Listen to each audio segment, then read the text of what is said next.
titik pecah. Artinya kalau lo bilang kata pecah, berarti kan lo udah overwhelmed tuh, udah kewalahan. Di sini sama di sini tuh udah nggak mampu untuk bisa sinkron. How did you feel at that time? Sebenarnya tipe depresi aku tuh tipe yang tidak bisa merasakan apapun, Kak. You feel numb. Aku nggak bisa nangis, aku nggak bisa seneng, aku nggak bisa takut. Akhirnya aku datang ke dokter. So you were seeking for professional? Psikiater, iya. Karena aku makan obat juga. Aku pernah di satu hari pesan ayam di makanan secepat saji. Iya. Aku sampai mesen 10 potong, cuma biar bisa ngerasain sesuatu. Gimana lo dealing sama teman-teman di sekolah? Karena kan ada waktu-waktunya lo di tempat syuting, tapi ada waktunya lo harus balik lagi ke sekolah. Betul. Semenjak aku mulai naik ke umur-umur dewasa itu, Kak, aku jadi banyak pembulian yang terjadi gitu. Misalnya apa? Gitu. Dibulinya apa? Kan aku zaman kecil kan luwes banget, Kak. Dikatain bencong lah, apalah. Waktu mereka teriakin begitu, ada keinginan pengen lawan nggak?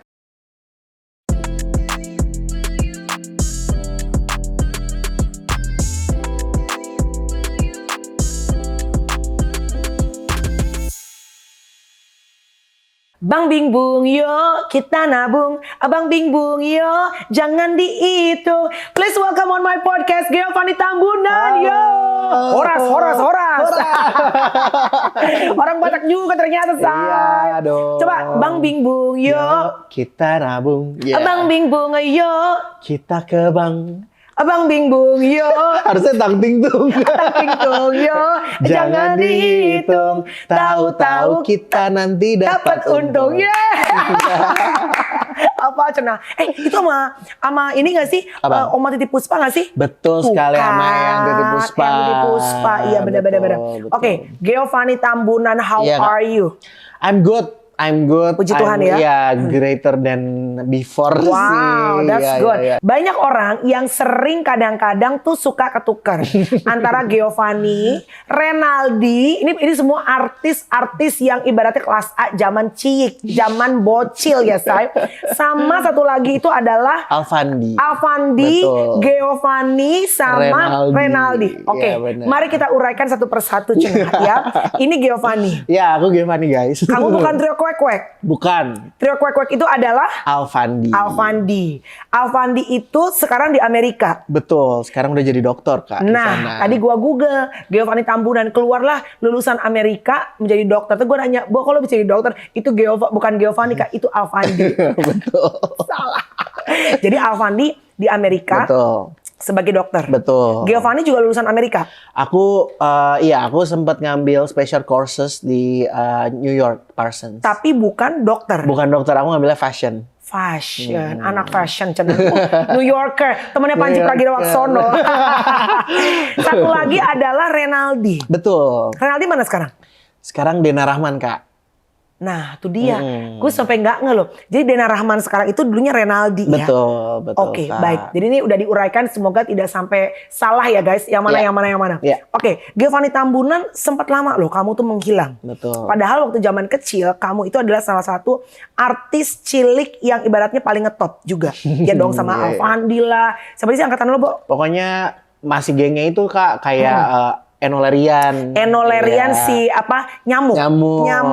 Terus kamu makannya apa itu loh? Iya, kamu makannya apa? Iya. Si jago mogok namanya ku berikan ya. Kalau lu tang ting tung nabung tadi. Nabung sama apanya dong. Apanya dong dang ding dong. Ya, itu bukan lagu Iis Dahlia, Bo. Jadi sebenarnya karena aku tuh dari dulu image-nya dibikin personanya itu adalah cucunya Eyang Titi.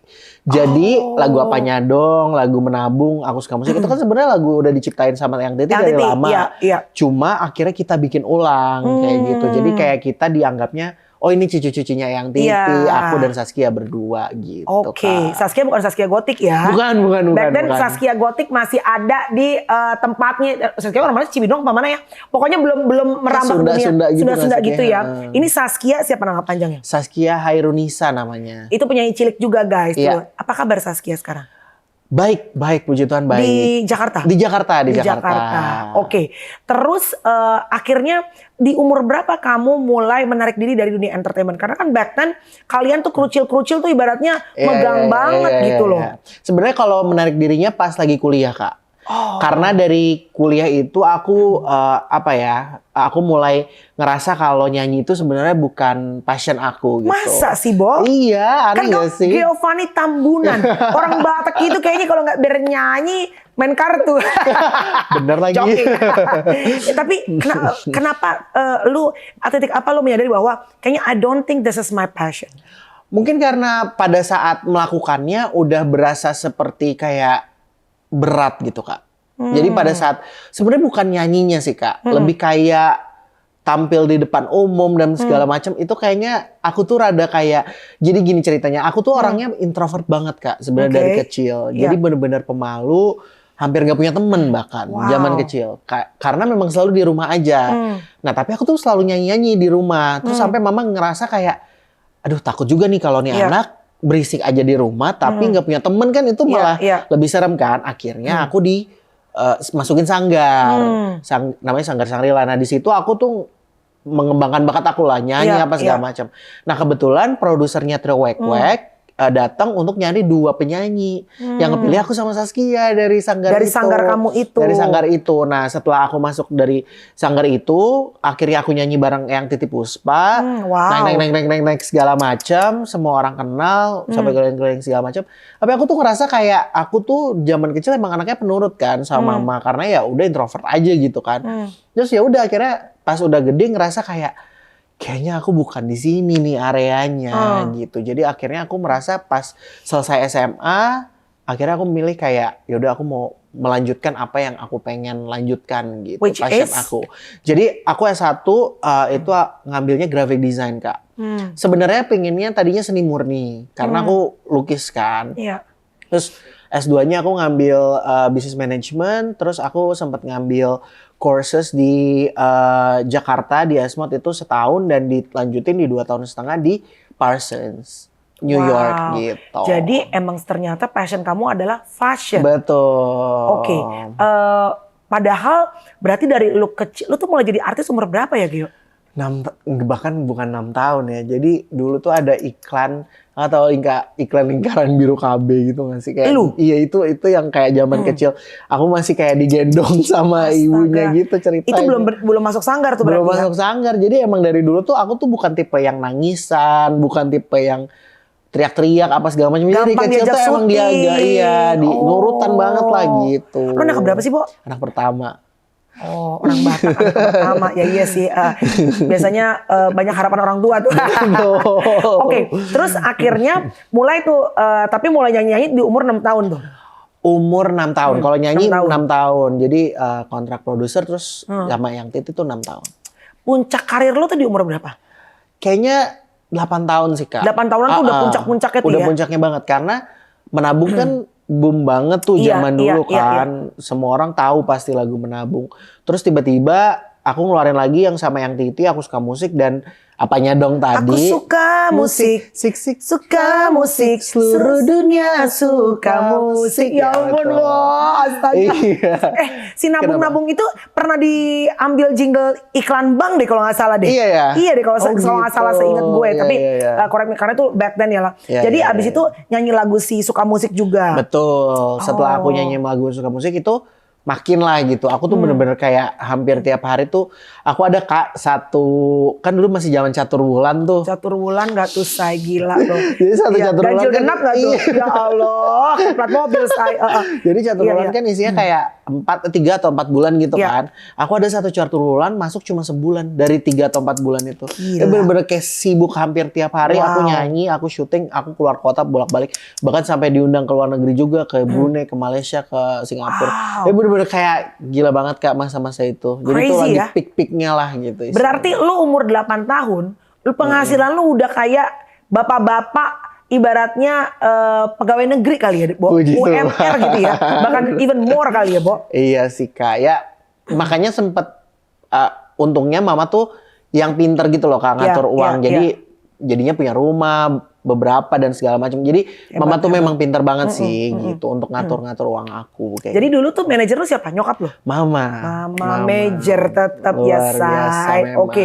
Jadi dari kerja kecil itu tapi sekolah lulus ya? Lulus. Aku nggak pernah nggak naik kelas juga. Jadi selalu naik Walaupun Aku banyak bahkan- bolos-bolos Iya, apalah. bahkan sering perikat juga Kak. Berarti sebenarnya otak mah adin ya. Cuma karena lo harus Lumayan. ngebagi gitu ya. Betul, Apa aja betul. Banda yang udah lo dapetin zaman lo kecil? Beli rumah, mobil Beli pasti rumah, dong. mobil, tanah di beberapa tempat sih Kak. Wow. Gitu.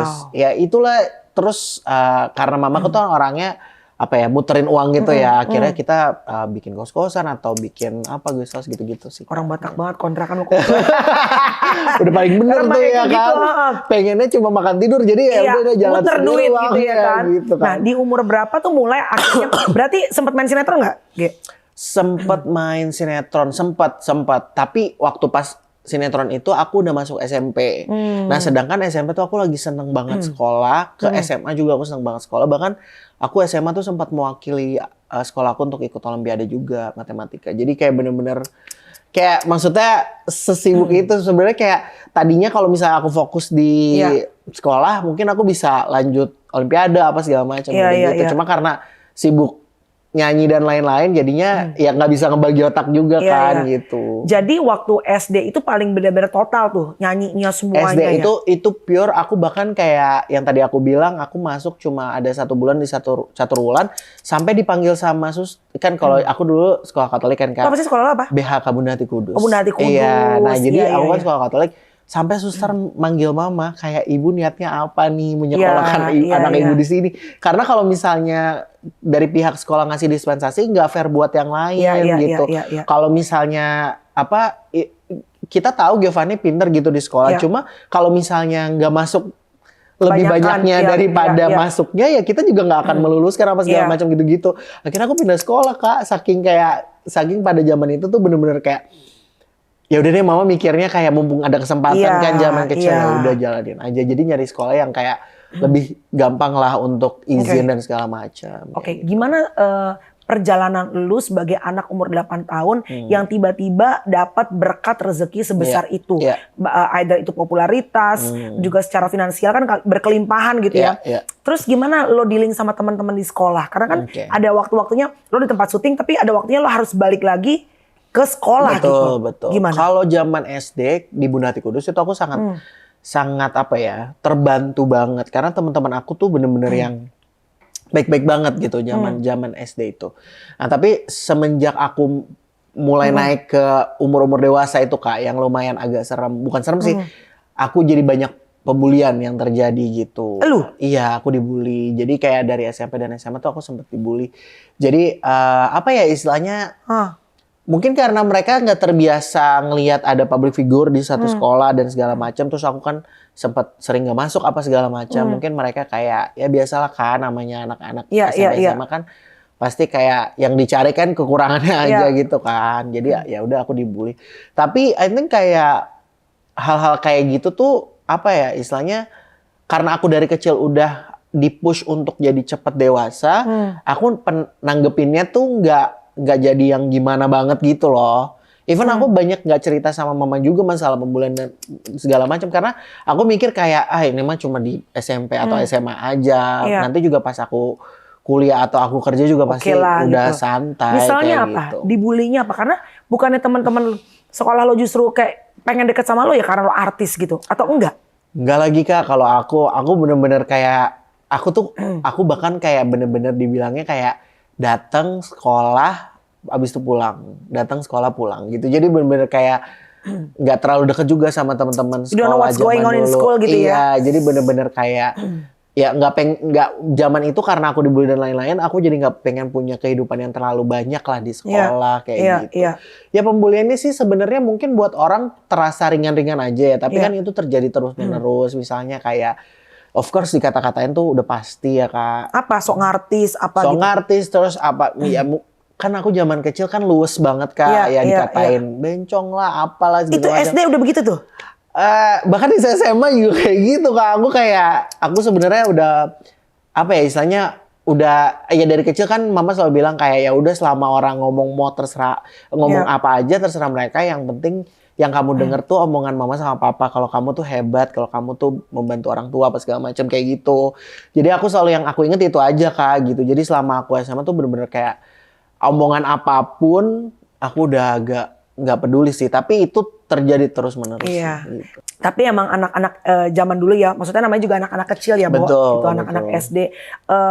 Kayak gue juga waktu kecil deh, gue suka sharing. Gue tuh kan gemuk ya dulu ya.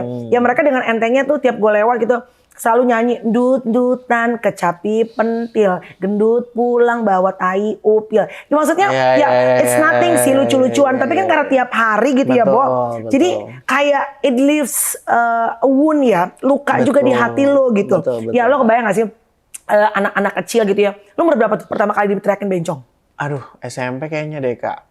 SMP cuy. Maksudnya gini, kalau sekarang kan kita udah dalam kondisi kayak lo mau ngomongin gua apa, serah deh ya. Iya, kalau udah gini mah udah nggak peduli. Udah ya. ibaratnya saringan lo tuh udah kuat. Iya, I know who I am, I know my value. Tapi kan back then kalau masih umur-umur SMP, betul. Waktu mereka teriakin begitu, ada keinginan pengen lawan nggak? Pengen banget sih, Kak. Cuma karena ya itu yang aku selalu ingat. Aku anaknya nurutan sama orang tua kan. Jadi aku selalu ingat sama omongan mama papa aja sih. Kayak kalau kita tuh, kalau misalnya ada orang jahat, lebih baik kita yang berbuat baiknya gitu-gitu loh. Jadi kayak apa ya istilahnya, jangan dibales. Tapi kan pada kenyataannya dalam hati tuh neken gitu loh. Kayak gimana ya? Kayak terus tertahan gitu. Pengen marah atau pengen apa segala macam tuh jadi ketahan terus gitu kan. Gitu aja sih, Kak. Sedih ya gitu, maksudnya kesel, sedih, nyampur. Tapi lu mau lawan, tapi lu masih inget pesan nasihat sama bapak lu gitu. Betul. And in the same time lu gak cerita sama bapak lu karena gak mau bikin nambah pikiran mereka gitu. Bener banget. Aku tuh salah. Jadi makanya nanti kita cerita masalah yang debas ya, Kak. Aku tipe orang yang kalau punya masalah nggak tipe yang suka cerita gitu kan. Mau ke siapapun itu. Tertutup lu tuh. Aku tertutup, makanya tadi aku bilang aku introvert banget dari kecil. Makanya mama tuh sometimes lebih yang sering yang ngorek-ngorek gitu loh, Kak. Abang apa kabar? Atau abang ngapain? Apa segala macam. Hari ini ngapain? Karena aku bukan tipe orang cerita. Kalau dari kecil aku juga bukan. Maksudnya kalau aku sedih atau apa segala macam, aku nggak yang tiba-tiba cerita ke mama aku sedih deh gini-gini. Nggak cerita kayak gitu. Aku sakit perut aja sampai aku pingsan kayak gitu-gitu. Sampai aku nggak cerita kalau aku lagi sakit perut gitu misalnya. Sampai dibawa ke dokter sama mama, ternyata ada masalah di ususnya apa segala macam. Itu tuh aku nggak cerita, Kak. Kalau nggak sampai ke dokter, dia bakal cerita. Makanya mama tuh bilang, kayak mama tuh suka kesel karena aku apa nggak cerita kayak gitu. You are very close gitu ya. Iya, aku tuh tertutup banget orangnya gitu. Ini mungkin bisa jadi pelajaran ya buat siapapun juga mungkin. Ya kita orang tua juga harus mengajarkan ke anak-anak. Misalnya ada anak-anak kecil yang let's say they look different gitu, ya kan gitu. And it's not what they want gitu, ya kan gitu. Kadang-kadang mungkin namanya anak-anak mereka yang ngomong apa yang mereka lihat, mereka ngomong aja hitam lo, maaf nih misalnya ya, bukan body shaming, tapi anak zaman dulu kan gitu, hitam lo, gendut lo, apalah segala macam. Tapi mungkin that's our function as a parents untuk ngingetin nih bahwa saat anak kita mungkin ngatain apa segala macam, ini ternyata punya luka nih yang ditinggalkan dari kata-kata kita ke anak kecil lain. Dan ternyata traumatik saat kecil tuh bisa terbawa loh saat besar. Ya kan? Oke, setelah itu melewati yang tadi kamu bilang, akhirnya lu dipaksa secara tidak langsung dengan popularitas yang amat sangat. Giovanni umur 8 tahun harus jadi Giovanni yang dewasa. Apa artinya? Maksudnya gimana?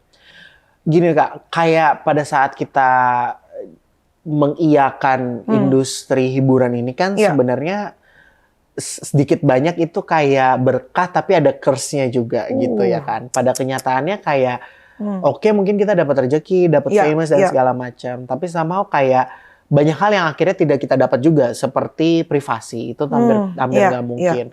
Kedua sama hal-hal kayak misalnya gini loh, Kak, kayak pada saat kita merasakan sesuatu even sampai gede lah ya, pasti Kakak juga kayak misalnya mungkin lagi rungsing atau apa segala macam, tapi kan kita nggak bisa ngasih lihat ke publik gitu loh pada saat itu. Orang pasti ngerasanya kayak misalnya kayak ada yang minta foto, padahal dia nggak tahu, mungkin kita lagi ada masalah apa segala macam. Nanti buat foto apa segala macam. Tapi kan kita tetap harus kayak oh iya foto apa segala macam. Aku tuh kayak ya itulah, Kak, dari kecil tuh aku bener-bener kayak harus dipaksa untuk punya pemikiran seperti itu. Jadi bener-bener kayak dari umur 8 tahun aku harus punya pemikiran kayak aku harus jaga apa diri aku supaya nggak dianggap jelek, nggak dianggap sombong apa segala macam, itu dari kecil. Jadi bener-bener kayak nge-push diri gitu loh, Kak. Yang akhirnya dibully juga, aku nggak pengen kelihatan buruk apa segala macam. Tapi ya somehow aku ngerasa kayak omongan buruk mereka itu berimpact tuh besar banget di aku gitu loh. Yang akhirnya numpuk. Walaupun sempat keluar, bahkan aku sempat kayak sempat mengeluarkan kekesalan aku terhadap sesuatu dan segala macam. Itu aja mungkin karena orang taunya aku anak baik, aku anak yang penurut, aku anak yang nggak pernah ada celah dari zaman kecil, selalu ranking, bahkan bisa olimpiade apa segala macam. Terus tiba-tiba melakukan kesalahan sedikit, langsung semua orang ngebully lagi gitu loh. Jadi bener-bener kayak luar biasa sih. Kayak maksudnya itu dari kecil udah harus kayak gitu terus ditahan gitu. Ternyata berat ya. Anak kecil tiba-tiba dapat popularitas besar out of the blue tuh juga tidak selalu hal yang menyenangkan gitu ya. Betul. Sebenarnya kan kita bisa lihat juga Kak, misalnya dari luar negeri misalnya ya. Aku harus ngomong misalnya kayak anak-anak Disney, misalnya kayak Selena Gomez. Betul. Selena Gomez dinyatakan bipolar. Terus Demi Lovato juga dinyatakan bipolar. Miley Cyrus sempat ada masa depresi di mana dia akhirnya benar-benar jatuh juga. Kalau menurut aku mungkin karena gini loh, nggak semua orang itu gimana ya? Nggak semua umur itu bisa menerima fame dengan benar gitu loh, ngerti nggak sih? Dengan cepat dan beradaptasi dengan baik gitu. Kayak Justin Bieber kan sekarang juga lagi masa di mana dia lagi depresi dan segala macam Kak. Jadi kayak aku ngerasanya mungkin karena dari kecil tuh kita kayak dapat kayak something yang harus gini dengan industrinya yang juga luar biasa, pressure-nya dan segala macam. Aku ngerasa itu sih, makanya sedikit banyak sebenarnya aku gimana ya kalau ada orang yang datang ke aku, Kak Geo, aku pengen deh anak aku kayak Kak Geo gitu ya. Terus dalam hati aku kayak ngerti gak sih? Pengen bilang gitu ya. Aku pengen bilang kayak jangan kayak aku sih kalau bisa.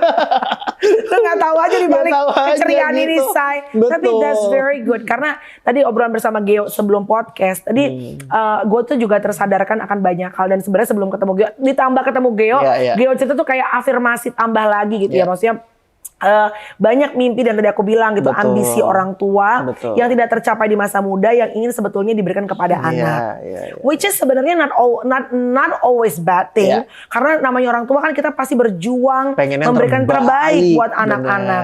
Tapi again aku disadarkan bahwa ambisi aku sebagai seorang Melanie Ricardo adalah ambisi aku. Chloe dan Courage anakku punya journey kehidupannya sendiri, apa yang mereka suka. Ya mungkin dalam hati dari kecil pengennya Chloe yang anak belasaran tuh harus jadi artis. Gue aja orang Batak tak aja, gue bisa nih, ibaratnya nggak ada belasan-belasarannya. Zaman dulu harus ada, kalau udah belasarannya cepet gitu kan, Bob. Betul. Tapi tersadar bahwa pada akhirnya anak tuh punya pilihannya sendiri. They also a human being yang mereka juga punya keinginan. Dan pada akhirnya tidak semua anak bisa loh menghandle popularitas dengan cara yang smooth. Dan ternyata banyak juga nih layer-layer yang walaupun kan kelihatannya kan Geo tuh penurut, anak yang baik, enggak narkoba nggak sih, Bu? Enggak dong, enggak yang nakal-nakal banget kan. Tapi ternyata juga banyak layer, banyak luka yang ada di dalam yang mungkin kadang-kadang kita juga nggak menyadarinya sebagai adult ya, orang dewasanya gitu. Betul. Apa yang kamu rasain misalnya gini, tadi kamu bilang kalau kamu nyampe ke tempat syuting kamu capek, tapi misalnya kamu habis sekolah tadi kamu bilang, enak di tempat syuting kamu mau nggak mau ya quote unquote dipaksa lah karena klien sudah ada, and then sudah ada orang yang nunggu di syuting gitu, produser apa segala. Tapi nggak boleh sedih, harus tetap beradaptasi bahwa oke, harus mulai kerja nih di umur 8-9 tahun. Gimana ya? Ya basically karena harus menekan itu ya jadinya ya ngikut aja sih Kak kalau zaman dulu, karena kan pemikirannya adalah kayak yang terbaik itu adalah yang terbaik gitu. Karena zaman kecil mana kepikiran sih Kak masa depan. Maksudnya yang namanya anak kecil ya pasti pikirnya kayak ya udah apa yang diomongin sama orang tua, apa yang diomongin sama waktu itu zaman sutradara, apa yang diomongin sama produser ya itu yang terbaik gitu buat kita. Kenyataannya kan sebenarnya kayak pada saat kita dewasa kita punya banyak hal istilahnya bukan cuma sekedar passion tapi spirit dalam diri juga kan banyak yang istilahnya pengen keluar gitu untuk menjadikan kita adalah diri kita sendiri gitu. Tapi ya kadang-kadang terbelenggu Kak, jadi nggak bisa banyak yang akhirnya nggak bisa, yang akhirnya aku pecah sih akhirnya setelah pulang dari New York itu. Pecahnya apa? Titik pecahnya. Artinya kalau lo bilang kata pecah, berarti kan lo udah overwhelmed tuh, udah kewalahan. Di sini sama di sini tuh udah nggak mampu untuk bisa sinkron. Oke. How did you feel at that time? Sebenarnya gini kali ya, ini aku mau cerita panjang dulu. Jadi dari zaman SMA itu aku memang bercita-cita untuk pindah ke New York. Oh, emang itu udah purpose lo nih? Udah purpose. Iya. Itu udah kayak, bahkan dulu suka bikin kayak sama teman-teman kayak Geo New York 2000 berapa belas kayak gitu. Jadi bener-bener kayak pengen banget manifestasi pokoknya harus tinggal dan kerja di New York gitu kan.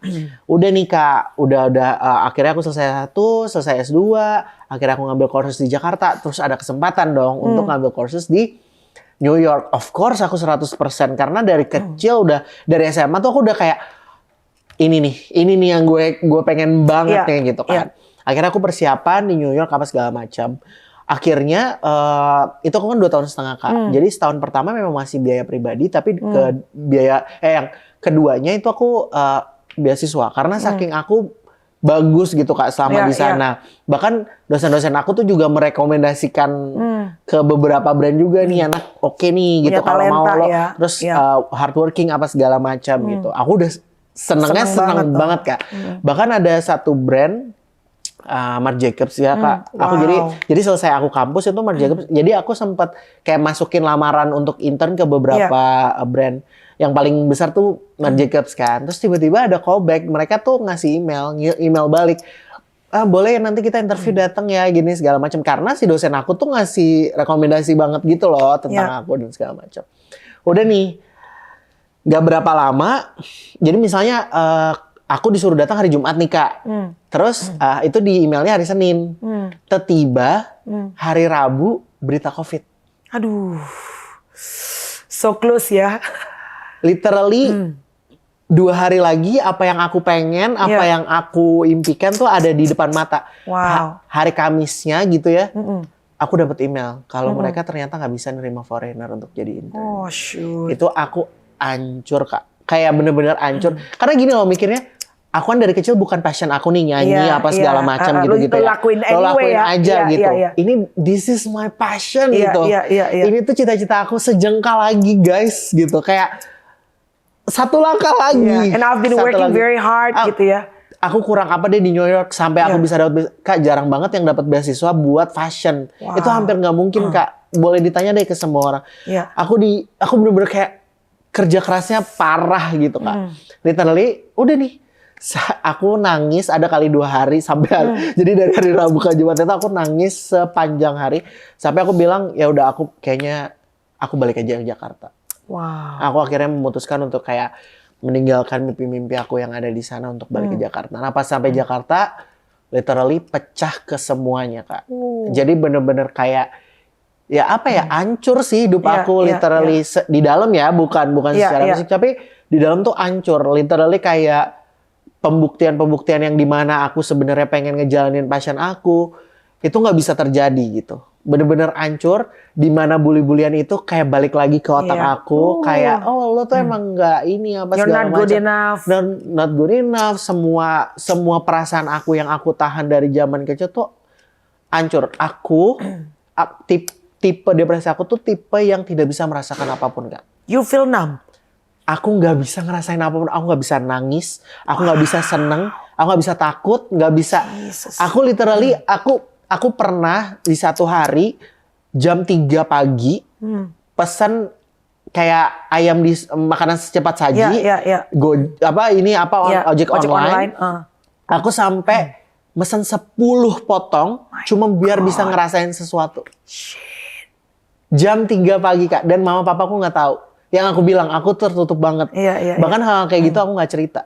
Tapi lu ngerasa gini ya, ini there is something wrong with me gitu. Nah, aku ngerasanya kayak, oh ini mungkin kayak efek aku sedih aja. Karena aku mikir kan aku bukan ahlinya Kak. Maksudnya aku nggak boleh nebak-nebak sendiri kan. Aku bener-bener kayak, enggak ini pasti aku sedih aja. Karena memang impian aku di New York udah gagal dan segala macam. Terus aku bener-bener sampai Jakarta ngelakuin hal itu dan segala macam. Aku masih kayak, udahlah nanti juga bakal lewat. Aku mikirnya gitu kan. Tapi bener-bener gak bisa ngerasain. Aku bahkan sering kayak nyakar diri sendiri gitu loh Kak. Biar bisa ngerasain sesuatu. Sumpah beneran gak bisa ngerasain sesuatu.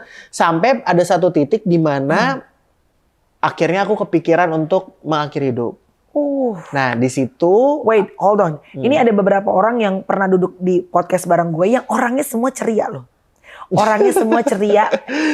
They are under the spotlight, public figure. Yang pokoknya kelihatannya orangnya, lu tuh kan kelihatannya orangnya strong ya. Iya. Strong, terus kayaknya cheerful gitu. Temen gue yang nggak perlu gue sebut ya, ada juga komedian juga. Kalau dia itu ditinggal suaminya meninggal dengan anak-anak yang harus disekolahin sendiri, dia larinya ke gula. Dia hajar segala minuman manis-manis sampai gulanya meledak, gue lupa berapa. Seizures, masuk ke ICU. Oh my God. Nah, orang kan beda-beda ya gila-gilanya ya. Benar. Lu gila-gilanya lu mengakhiri hidup tuh apa ya? What cross your mind at that time? Itu sih Kak, aku agak nge-push untuk misalnya kayak gini, kayak ya pasti kayak ngancurin pola makan gitu loh. Jadi misalnya kayak yang tadi aku bilang, aku tiba-tiba makan parah banget gitu Terus kalau ditanya udah makan apa belum, pasti jawabnya belum supaya makan lagi apa segala macam. Makanya kan badan aku sekarang besar ya, untuk ngurusinnya jadi susah juga gitu kan. Jadi bener-bener kacau banget. Jadi eating disorder-nya tuh udah kena parah. Di otak tuh udah mikir kayak apa ya yang terbaik, paling gampang kayak gitu-gitu loh Kak. Jadi bener-bener kayak udah nggak bagus.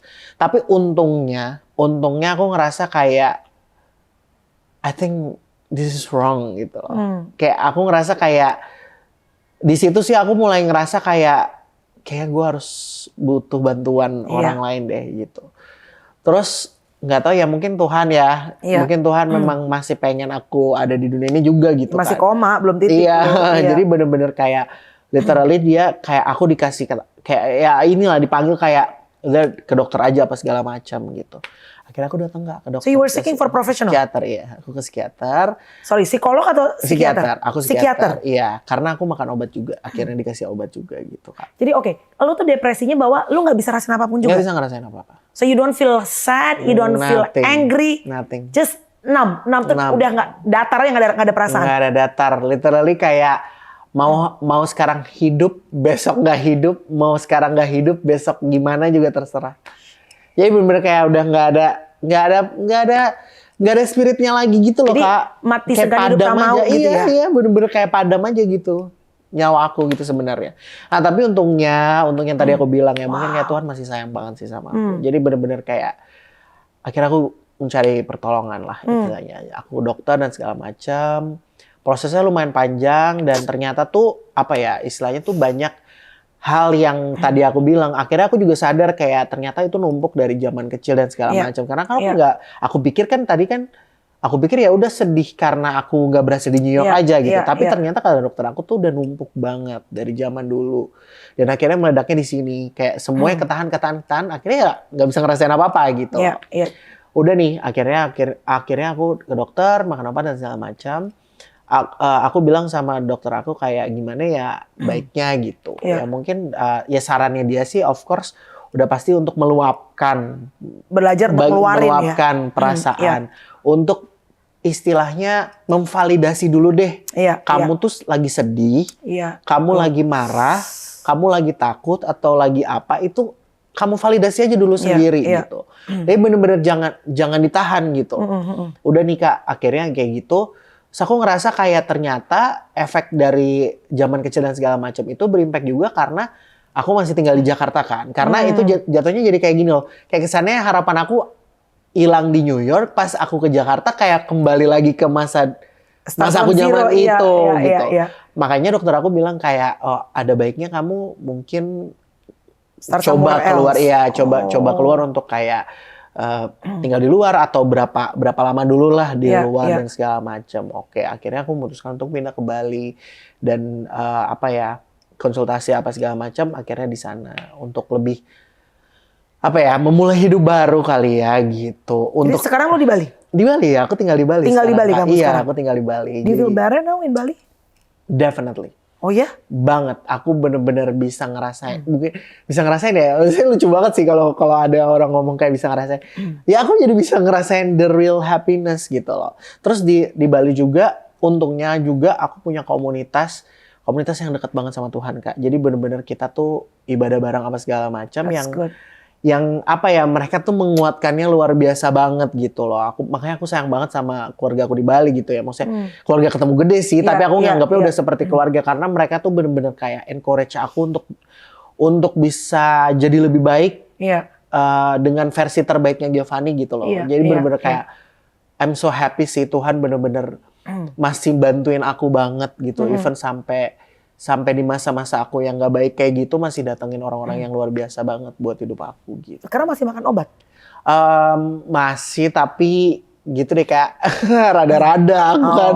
Mulai menurunkan? Ya udah mulai menurunkan. Karena aku udah mulai, yang tadi aku bilang aku udah bisa merasakan apa segala macam. Dan ya itu ya, bukan lagi happy mungkin kalau ini lebih ke sukacita gitu. Udah dapat sukacitanya gitu. Nyokap tahu nih, berarti sekarang kalau lo sempat depresi segala macam? Awalnya nggak tahu. Waktu pindah ke Bali tuh makanya keluarga tuh bingung. Kenapa ya harus pindah ke Bali gitu.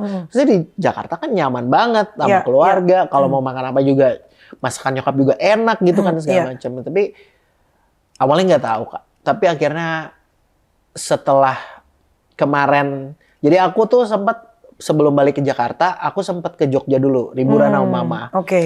Nah di situ aku cerita sama mama kalau semua ceritanya mulai dari New York, aku depresi, ketemu dokter apa segala macam, kenapa aku pindah ke Bali, itu aku cerita di situ. Jadi sampai kamu ke psikiater dan segala macam nyokap nggak tahu tuh? Nggak tahu lagi Kak.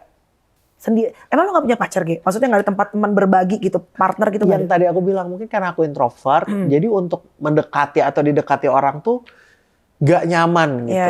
Kayak maksudnya wall aku tuh kayak banyak banget gitu loh Kak. Untuk aku punya sahabat aja tuh paling cuma 2 yang bener-bener kayak aku cerita trusted apapun tuh. Gitu ya. Even nggak apapun juga sih, tetap ada yang aku pendam juga gitu sebenarnya gitu. Dia bener-bener kayak gimana ya, susah gitu loh Kak untuk percaya sama orang atau cerita sama orang tuh aku susah, tipe yang susah untuk cerita dan segala macam. Makanya bener-bener kayak, terus mama juga akhirnya sedih dan segala macam. Mama nggak tahu kayak ternyata keadaannya kayak gini dan segala macam.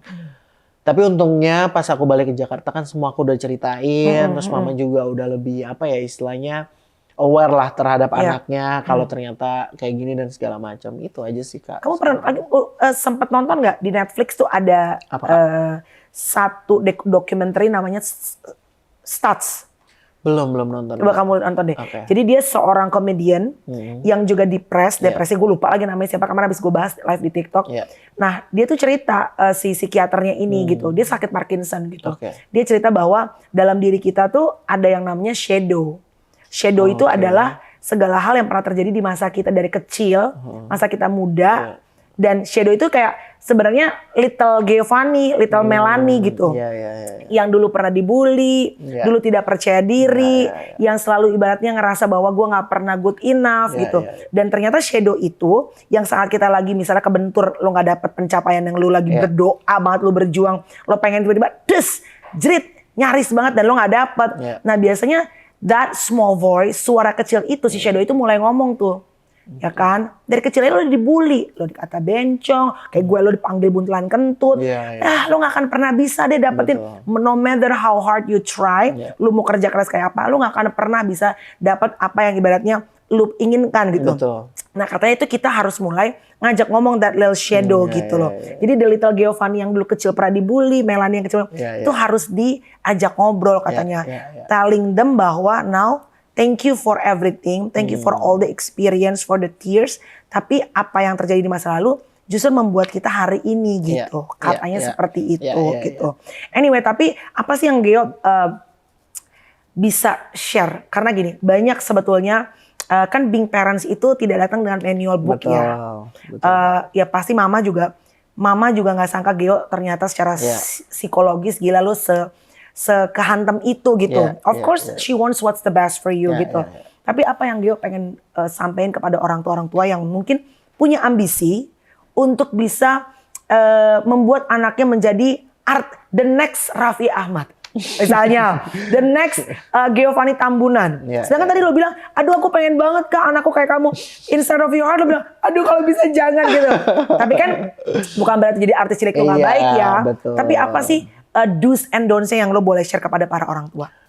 Kalau do's of course menanyakan seperti Kak Melani sih, apa maunya anak itu sih menurut aku paling penting ya. Karena walaupun mungkin jawaban anak itu akan berubah-berubah terus, tapi saat Kak Melani nanya dan mengiyakan, anak tuh tervalidasi gitu loh Kak. Ngerasanya kayak, oh gue didengar ya. Iya. Bukan cuma maunya mama papa gitu. Itu it's not about kayak, namanya anak tuh pasti akan berubah terus. Tapi keberadaan orang tua bilang kalau oh iya dan maksudnya mendengarkan itu anak tuh jadi punya trust yang besar gitu sama orang tua. Ngerti gak sih Kak? Jadi pada saat anak akhirnya pada saat udah mau besar dan segala macam, dia nggak ragu untuk menceritakan apapun ke orang tuanya dan segala macam. I think orang tua di Indonesia itu yang mungkin masih harus diperbaiki itu sih Kak. Kadang-kadang tuh yang kesannya kan aku juga mikir gini, zaman dulu tuh aku selalu ngerasa kayak, oh kalau yang pinter itu adalah yang pinter akademis. Kalau yang pinter gambar, yang pinter nyanyi, kurang itu tuh. mah nggak bakal jadi apa-apa. Gitu. Dulu Kan, selalu berpikirnya kayak gitu. Padahal kan kenyataannya nggak kayak gitu Kak. Semua orang bisa makan kok. Dan rezeki itu kan datangnya dari Tuhan gitu ya. Pada saat kita melakukan sesuatu kita happy, kita senang, dan itu tetap masih di jalan Tuhan, aku yakin pasti ada aja orang Tuhan selalu menyediakan gitu kan. Aku ngerasanya kayak gitu loh Kak. Maksudnya kayak mungkin aku ngerasanya mungkin orang tua memang harus lebih mendengarkan anak. Mungkin ya kalau dari kecil kan suka masih ngangong-ngangong aja ya namanya anak-anak. Ngikutin aja. Tapi kalau misalnya dari kecil orang tua bilang, kamu ngomong apa sih? Atau udah mama lagi sibuk atau apa segala macam.